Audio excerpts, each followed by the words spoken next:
भोले दानी बन के बैठल देवघरवे में। भोले दानी बन के बैठल देवघरवे में।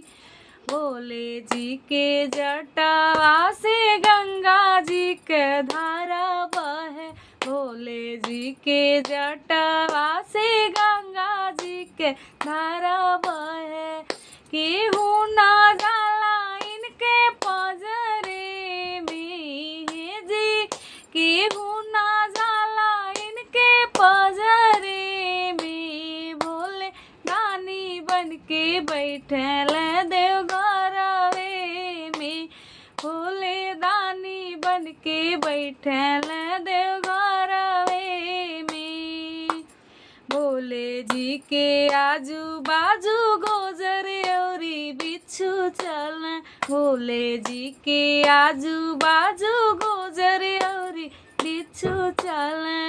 केहू ना जाला इनके पजरे में जी।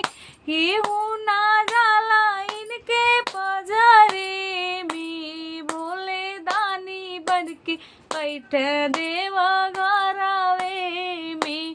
भोले दानी बन के बैठल देवघरवे में। भोले जी के गलवा में सर्पों के माला बाटे। भोले जी के गलवा में सर्पों के माला बाटे। केहू ना जाला इनके पजरे में जी।